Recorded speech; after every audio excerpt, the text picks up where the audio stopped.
Welcome to the Rated Rabbi Sports Card Podcast, where sports cards and pop culture meet the 1984 All-Star Game. I am your host, Rabbi David Spinrad. Welcome back. We're on episode 16, Avian Assassin. Thank you so much for being here tonight, or whatever time it is when you're tuning in. If you're watching on YouTube, if you're listening on Apple Podcasts, thank you so much. Actually, it means a lot to me. I want to mention a really terrific podcast I listened to yesterday. It was a sports card therapist episode. He had Matty C. Matthew, 1956. Topps Guy, and Drake's PC, a collector's roundtable, and it was awesome. It was guys talking about their cards, how much they love their cards, what they collect, how they collect. Really, it was actually about hobbying and not another podcast, another YouTube channel about the hobby. I just find like talking about the thing. It's like would you be into watching instead of watching sports, would you be into watching broadcasters talk about broadcasting? Like, so derivative, repetitive, simplistic, and if you have a hot take, it's just the opposite of what the other derivative thing is. It's bad.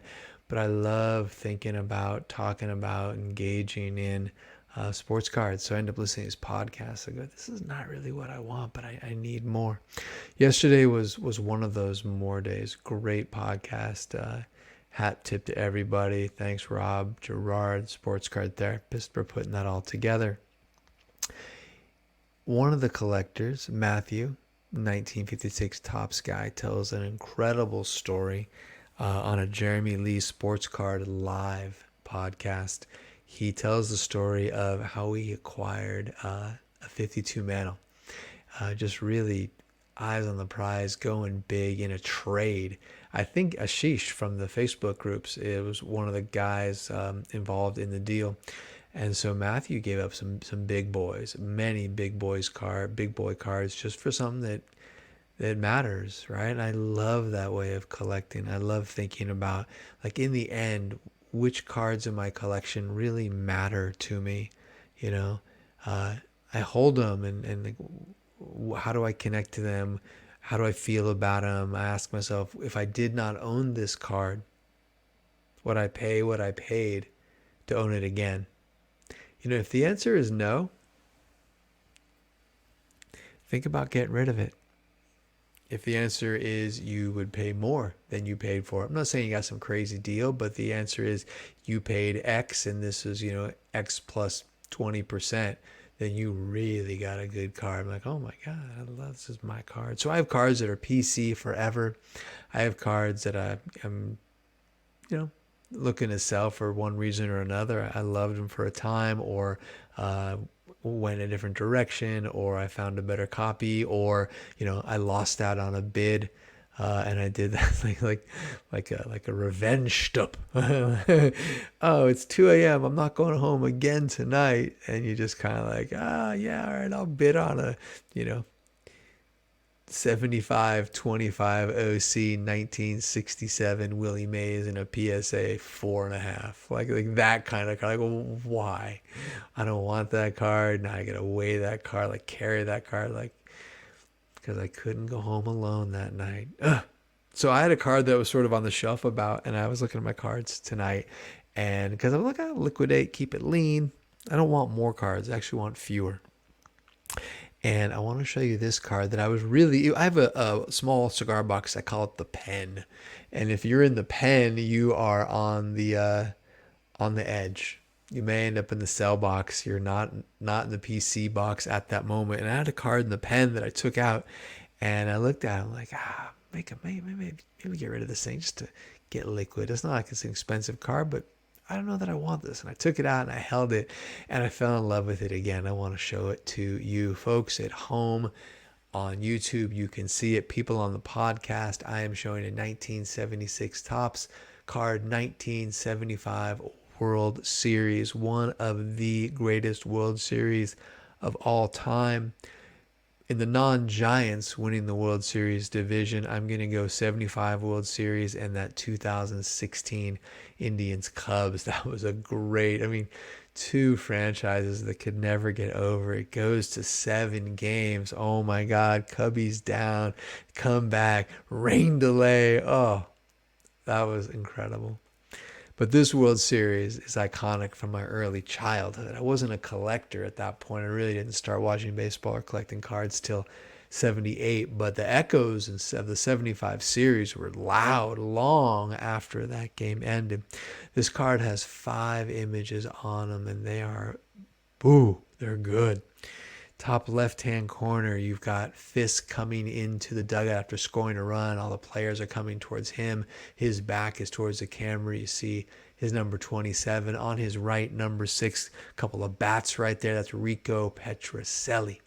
Top right-hand corner, that's Doggy, Tony Perez. He's jogging around third. Third base coaches give him a little patch on the tuches. That's got to be after a home run that Perez must have hit. Bottom right-hand corner is Louis Tiant from the Sox. That big high leg kick. Man, that baseball was fun back then. Bottom left-hand corner. I would not even look at this card. I wouldn't give this card the time of the day if there wasn't Peter Edward Rose in the bottom left-hand corner, rapping out a base hit from the left side of the plate, kind of like went the other way, probably like slapped a single into left. And in the middle, it says Reds champs, first time since 1940. And you've got in the right of that picture, that's Joe Morgan, the MVP that year. He win it again the next season. In the scrum, that's Tony Perez. And Perez is obscuring and making it only able to see the top and back of his head of Johnny Bench. How do I know? Because I went and watched the video of the last out, and I sort of video matched this image with the end of the game. That's Johnny Bench. So you've got Hall of Famers, Fisk, Perez, Morgan, Bench, Rose. Get over yourself, MLB. Put Rose in the Hall. All right. So needless to say, that card is now back in the PC. Tonight's episode was supposed to be about the first pitches thrown by Carl Hubble and Stu Miller. But then this week, D-backs pitcher Zak Gallen, while warming up in Oakland playing catch, throwing a curveball, which I think is a strange detail they shared. Warming up, throwing a curveball in right field before the game, hit a bird and killed a bird. Made the headlines for a day. A lot of the articles flash back to 2001, if you remember Randy Johnson, also a D-back pitching against the Giants in spring training. In fact, you remember that easy release, 6'10", was he? Just like, boom, the ball would just explode. It gets on top of you like you're throwing for 40 feet, it seemed like. And a bird flew into the path of the ball, and the ball flew into the path of the bird. And if you remember the video, when this Johnson fastball hits the bird actually explodes. The feathers, all of the feathers on this bird just explode off. It's like a puff of white. And if you see the video, I kind of went Zapruder on it. If you see the video, the bird, it's dead on impact. When he hits it like this, he killed the bird instantly, but it's an object in motion. He continues flying and just boom, falls out of the sky. Woo. But we're not going to talk anymore about either of those. We're going to talk about an incident that relates to the 84 All-Star game. So we're going to jump ahead past the start of the game to the top of the second. Charlie Lee on the hill for the National League. 2 outs, Chet Lemon on first. Camera pans and shows Rickey Henderson in the dugout getting his thumb taped. Al Michaels says, he's the fellow, which is a weird thing. Rickey Henderson, like, everyone knows who Henderson is, but maybe not. I mean, he's in his 5th year. He's got the single-season stolen base record, plus another 100-plus stolen base year. But he goes, he's the fellow who hit a ball the other night in Milwaukee and killed a Nighthawk. And then Al continues, between he and Winfield, and then the camera snaps away mid-sentence from Al, and it shows Charlie Lee has picked off Chet Lemon, who's leaning the other way. Lee picks him off. Garvey applies a tag. He's out by by a wee bit, Chet. Sorry, man. So it cuts to commercial, and the rest of the story in the All-Star game is never told. But I am here. I am here to help to heal that which is broken. I'm here to tell you the rest of the story. So a few days earlier, it's July 10th. This is July 7th. 3 days earlier, A's are in Milwaukee right before the break. They're playing a doubleheader. It is the top of the fifth in the second game of the nightcap. For the Brewers, Rick Waits is on the hill. Rickey Henderson hits a lazy fly ball into center, where center fielder Rick Manning camps underneath it. As the ball is coming down, Manning has to adjust his play. He makes the catch, and he catches the ball, and the bird flies out of the sky and dies. So a couple things to note. Number one, the pitcher's name is Rick. The batter's name is Rick. And the center fielder's name is Rick. Why does that matter? I used to live in mortal fear of that my daughter would bring home some boy named Rick. Drove a Camaro, uncircumcised. Like for some reason, Rick. Yeah, feathered hair. Although it kind of would, not in the 1980s. He'd probably be circumcised. It's this country. Anyway, so the bird that Henderson kills is a nighthawk. And I always thought like a nighthawk. It's like, yo, I'm a nighthawk. Mario, the nighthawk. Turns out a nighthawk, while being a nocturnal creature, is not really a hawk. It's a jay. It's only 10 inches long. Not such a tough bird. Why am I mentioning this? Let me ask you something. Does knowing that a nighthawk is not a hawk, it's a jay, and it's only 10 inches long, does it affect how you feel about a Honda Nighthawk motorcycle? Because it did for me. Nighthawk sounds so tough, but like a little jay, 10 inches, not such a tough motorcycle, are you anymore? One more. 1981 Sylvester Stallone cop movie, Nighthawks. Co-star Rutger Hauer, Billy D. Williams. All right, how do you feel about that? It knocks it down for me by 2 pegs. However, the fact that Stallone has the feathered hair, cool early 80s beard, and cool sunglasses brings it back up 1. So it's down 2, it's up 1. Still, nevertheless, Nighthawk, not a badass bird. Made me think about what's the better movie, Nighthawks, 1981 cop movie, Stallone, or 1986 cop movie, Stallone, Cobra. You might not know actually that Sylvester Stallone was actually supposed to play Axel Foley in Beverly Hills Cop. He was originally cast in that movie. He was a screenwriter himself. He's doing a bunch of rewrites on it, basically taking out everything that was funny. They said, no, this is not the movie we want to make. Stallone said, fine, I'll make my own movie. And basically Cobra is Beverly Hills Cop without the humor. Do you remember the poster? What it said? Well, first of all, Stallone, different kind of cool guy sunglasses, this kind of trippy gun with a laser pointer coming out of it, right? The tagline of this movie was crime is a disease, meet the cure. All right, somehow we got to get away from Sylvester Stallone and get back to the game. So Al mentions Winfield. Right? He says between he and Winfield, commercial break, Lemon picked off. So what had happened August of 1983? Dave Winfield's playing for the Yankees. They're up playing in Toronto. He's warming up with a ball boy who's in foul ground down the right field line. Accidentally, Winfield throws a ball, hits a seagull, as I mentioned, and kills a seagull. And he's taken down to the police station after the game. He's charged with animal cruelty, even though the charges were eventually dropped. He said, like, it was really hurtful to insinuate that I would intentionally hurt a bird, hurt an animal. And I went back and did some homework. I saw some videos, and like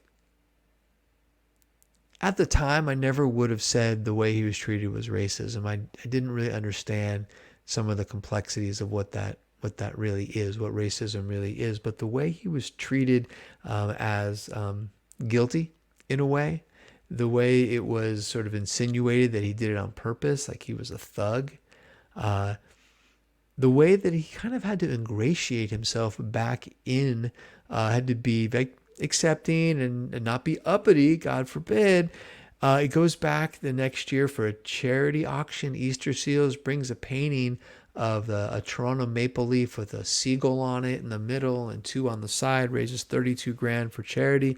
Like, he has to kind of make tshuva, like a kind of repentance, but he didn't do anything wrong, and certainly not intentional. And I don't know, it's always just such a strange story, especially to go back now and think about it a little bit differently. Anyway, let's talk a little David Mark Winfield. Winfield is an outstanding all-around athlete from St. Paul, Minnesota. 6'7". Winfield is one of 6 players to be drafted by 3 professional sports, and one of only 3 players to be drafted by 4 leagues in 3 sports. Although he didn't play football at the University of Minnesota, the Vikings draft Winfield in the 17th round. A little while later, the Atlanta Hawks take Winfield in the 5th round of the NBA draft. Right then, the Utah Stars take Winfield in the 6th round of the ABA draft. Interesting side note, a year later, in the 3rd round, those same Utah Stars would take Moses Malone straight from high school. And finally, his best sport, his most obvious sport, the reason we remember Winfield, was he is taken in the 1st round, number 4 overall by the San Diego Padres. Let's take a look at his 84 tops, shall we? You know how I feel about the 84 design. It's okay. Not so good, not so bad. I'm just trying to build it out. This is one that I would not have sent in, but I bought on eBay. PSA 7, just fine for my installation. Card's pretty plain, kind of like his his portrait picture, kind of a little flat brim before flat brimmy was a thing, a little side. So he plays how many years? 22 years in the major leagues. Is best as a pitcher, actually, for the Padres, but they put him in. He did everything, right? Best as a pitcher at University of Minnesota, I mean, and he also, like, he could hit, he could do everything. Originally, they drafted him as thinking he would be a pitcher, but he was such a good all-around hitter, he went right to the major leagues. One of the few players, you don't hear about a lot of guys who go straight to the show, never play a day in the minor leagues before or since. Straight to the minor leagues, plays 22 years. Of course, San Diego Padres, New York Yankees, California Angels, Toronto Blue Jays, Minnesota Twins, and the Cleveland Indians. Winfield is a 12-time All-Star, 12 consecutive appearances, 1977 through 1988. Misses the game, misses the whole season in 1989 with a back injury. 1990 wins Comeback Player of the Year. 7-time Gold Glove Award winner, has 6 Silver Sluggers, is a first ballot Hall of Famer. 2001 goes in with Kirby Puckett. Bill Mazeroski goes in as a San Diego Padre. No doubt Torkin Steinbrenner.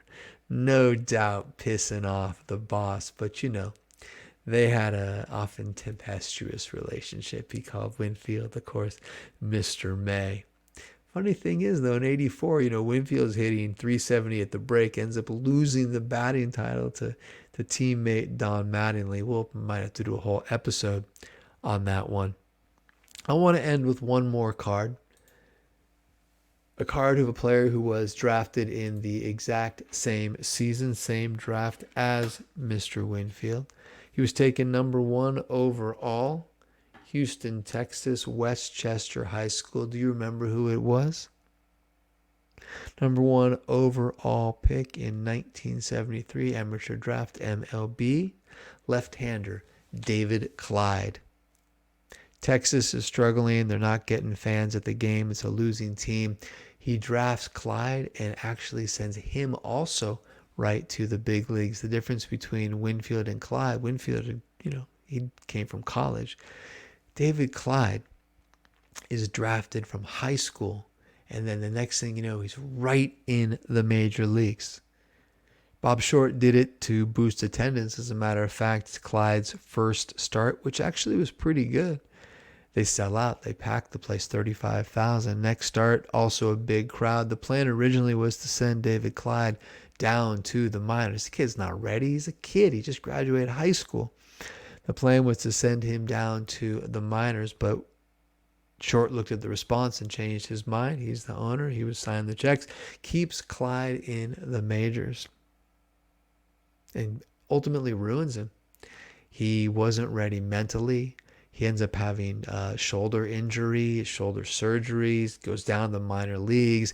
In his early 20s, he's battling alcoholism. He comes out of it, ends up playing a couple of more seasons, 78, 79 with Cleveland, but he never really becomes who they thought he was going to be. They were calling him the next Sandy Koufax.